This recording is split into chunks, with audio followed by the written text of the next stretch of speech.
Those are some of the fertilizers, but really it is all about the House of Representatives now. As soon as we got the first part of it, that they voted that they can now vote, right? That's what everybody's talking about here on the floor. They were happy to see that they voted that they can now move the bill on and go vote on this $700 billion plan, and the traders like that, and they see we're up right now, up 234 points here on Wall Street. Of course, I was poking around asking how much more do you think we can go to the upside?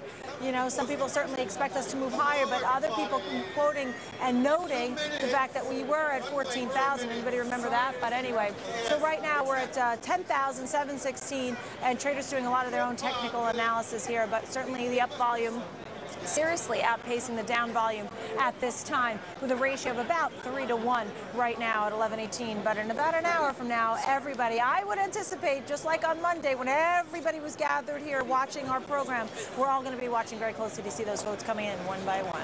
Back to you. And Nicole, I obtained a copy of the Citigroup-Wachovia merger agreement here. It just says, do we have a deal? Check one. Yes, no, depends. So that's kind of what we got right now. Nicole Pantelidis, thank you very much. We're following the rescue bill down in Washington as the debate continues. We wait the vote, and then we're following this ongoing soap opera. There's no other way to describe it. Of Wachovia, Wells Fargo, and Citigroup. How does it end? You stay with us. We've got you covered. Pass the taxes extended package.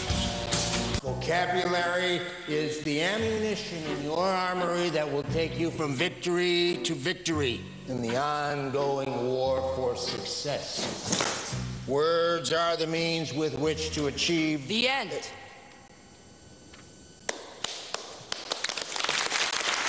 You've either got it or you haven't.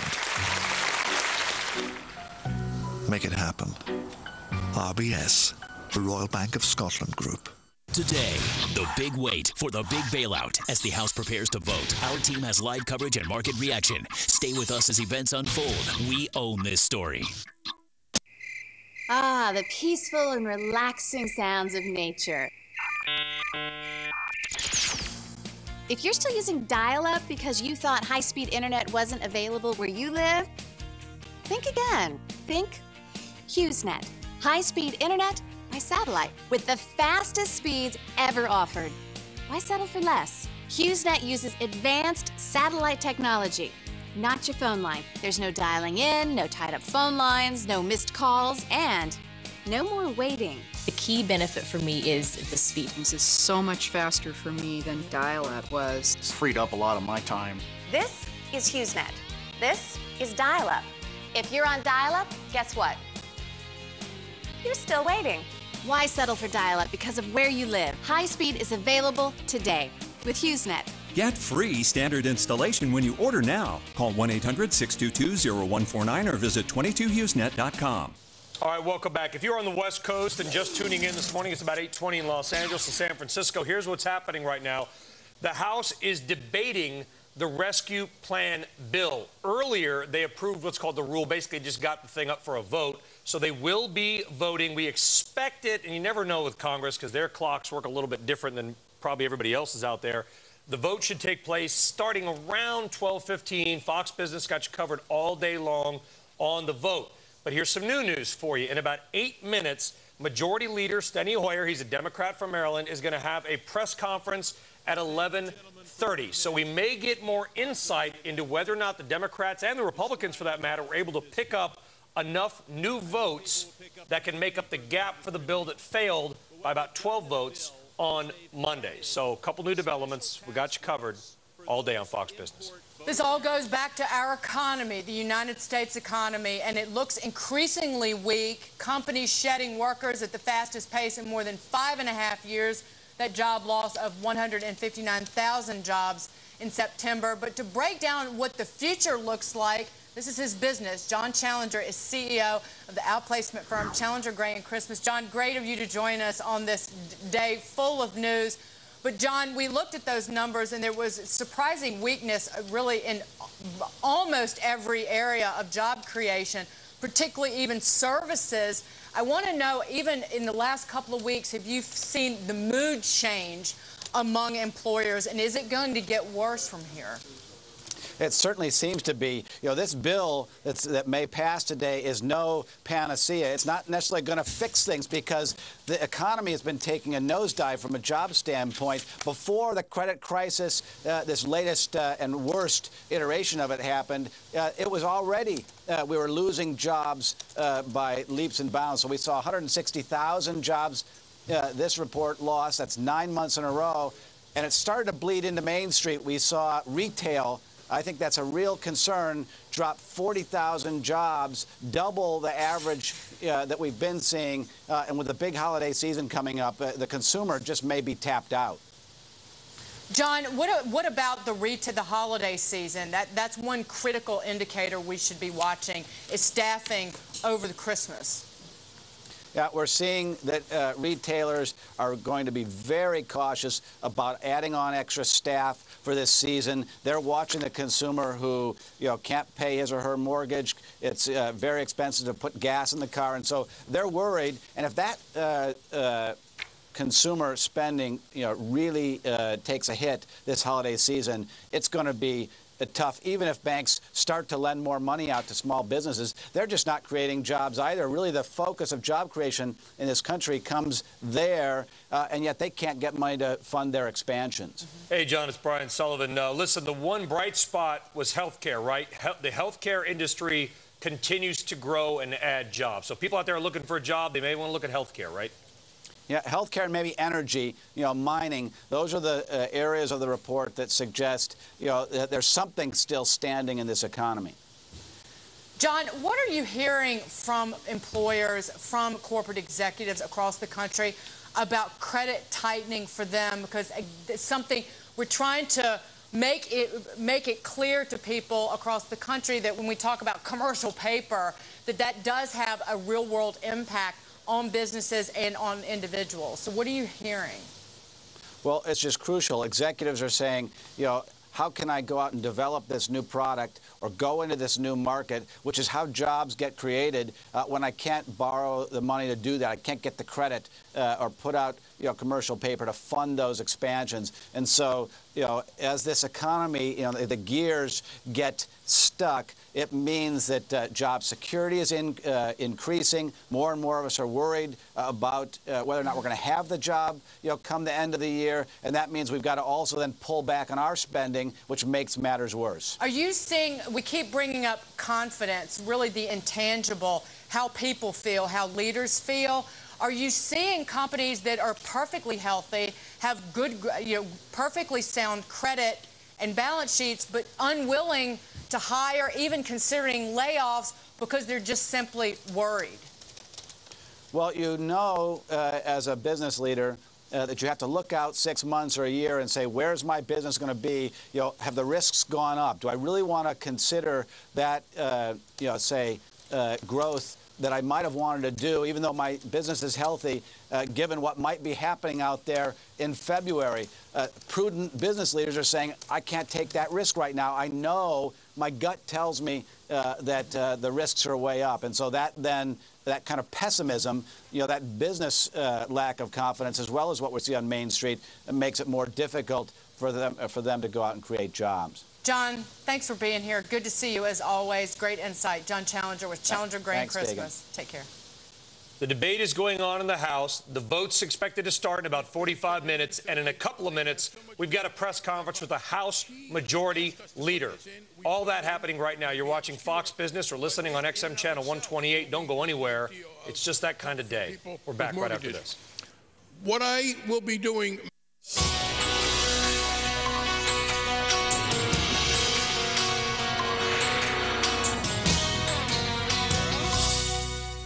Is that bulky wallet a pain in the...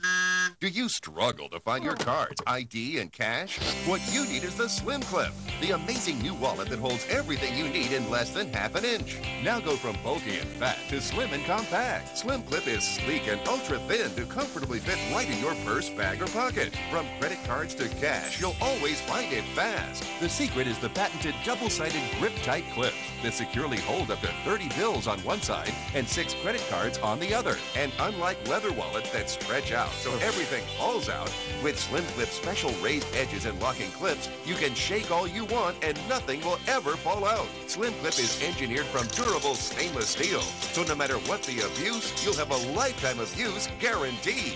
There's nothing else like it.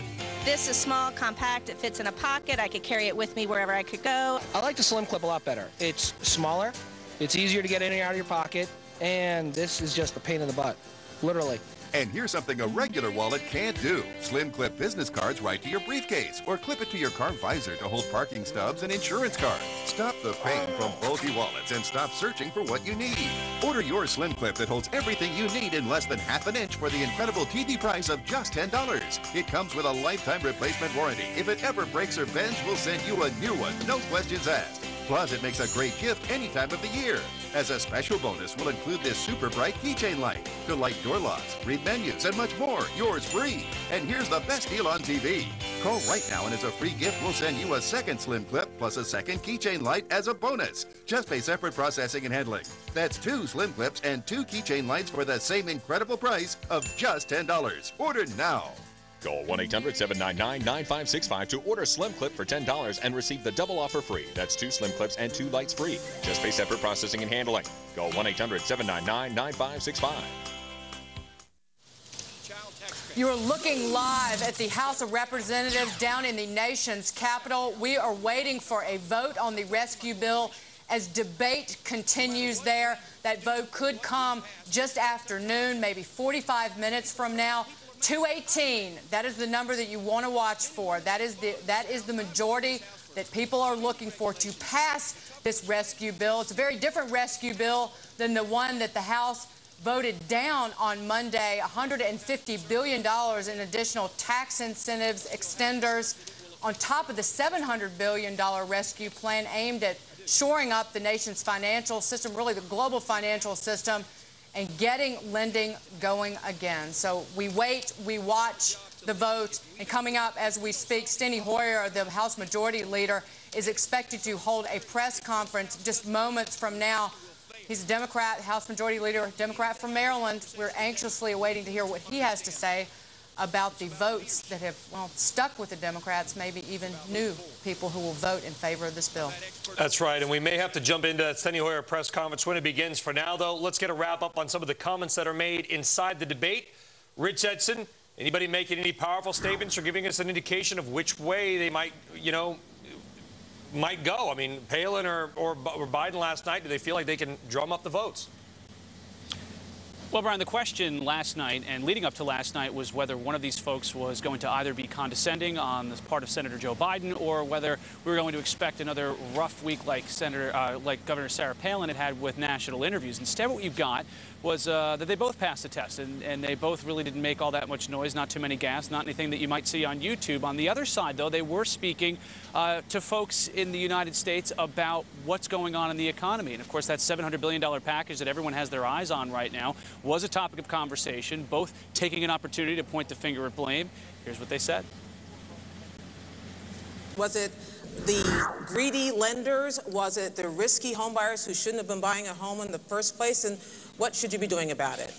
Darn right it was the predator lenders who tried to talk Americans into thinking that it was smart to buy a $300,000 house if we could only afford a $100,000 house. There was deception there, and there was greed, and there is corruption on Wall Street, and we need to stop that.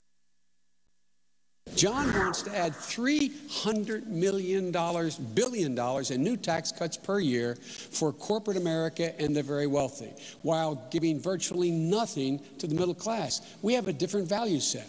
The middle class is the economic engine. It's fair. They deserve the tax breaks, not the super wealthy are doing pretty well. They don't need any more tax breaks. And by the way, they'll pay no more than they did under Ronald Reagan.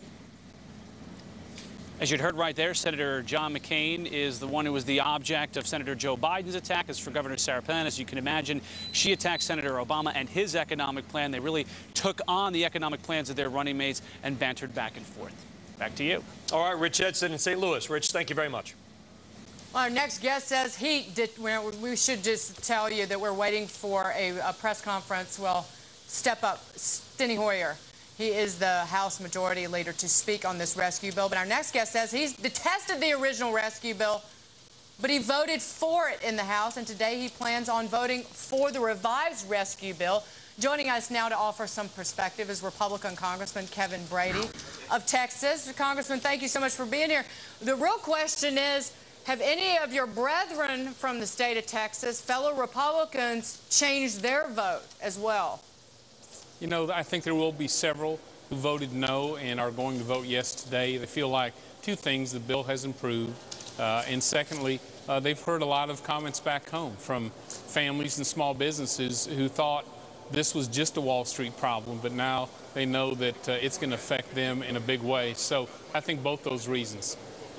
Congressman, give us a sense of who might vote yes, who did not on Monday. Well, I'll leave that to the individual members, but I do feel confident that this bill is going to pass here in the next hour. Won't be a large margin necessarily, but I just think, you know, public opinion, while it's still very negative, has shifted a bit on this. And members went back home and listened in their communities, and they heard an earful from people who could get hurt if Congress doesn't act today. Well, tell us what percentage you think of just your constituents are in favor of this bill, those who are still against it, and what shifted them, so to speak? Was it the big stock market plunge on Monday? Was it just a better understanding of what this bill could do for everybody? I think it was, it is still very unpopular. Our calls are still probably 80% against this plan. And, but back home, you know, you had workers who looked at their savings account and watched half of it disappear. We had small business people who are frightened for the first time since they've owned their small business because their customers can't get the credit they normally do. So I think it's coming back home, and we have a strong economy in Texas, so we won't be affected right off the bat, but people slowly are starting to understand we're still going to get hurt. Congressman Brady, it's Brian Sullivan. If 80% of your constituents are against this, how can you vote for it? Aren't you supposed to do what they want?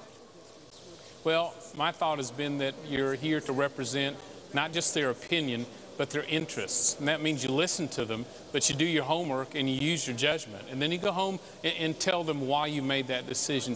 That's the approach I'm taking. Shouldn't they know their own interests? I mean, I get a lot of comments on our blog that people are very informed, they're very engaged, they got a good handle on the situation. Do you not think that they do? Oh, no, I do. I respect our voters, our constituents a great deal. But they did send me up here to listen, to do my homework, to make my best judgments. In this case, they'll decide ultimately in November if they agree with that judgment. Congressman, how do you feel about this new bill that you will be voting for just in less than an hour, perhaps? It's because there's a lot of add-ons, the tax extenders, $150 billion extra. Do you like this one less than the one you did on voted for Monday?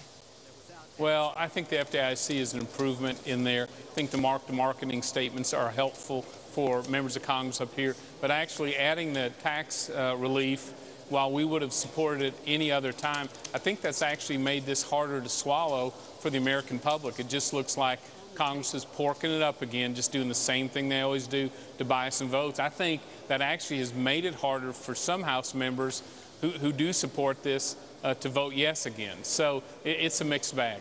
Congressman, if public opinion is so, again, just you said it, the anecdotes, people writing into Fox Business say it, public opinion is against this plan. Do you think that if this is passed, it will cost the Democrats Congress? I don't know. I think those who oppose this are bipartisan in their anger. And I don't blame them.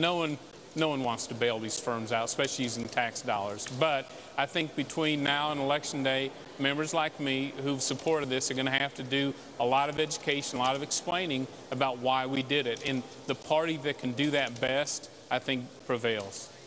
Congressman, thank you so much for being here. Congressman Kevin Brady from Texas. We wait. We can't wait for this vote. Thank you, sir. Thank you.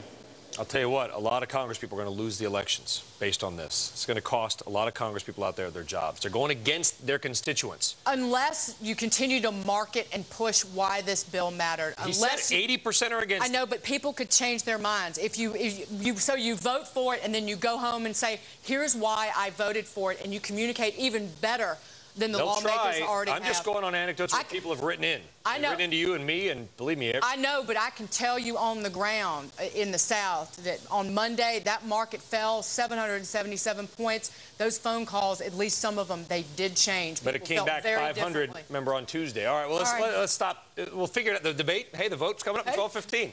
For more on the buzz and banner of Wall Street, let's go to Todd Harrison, CEO and founder of Minionville.com.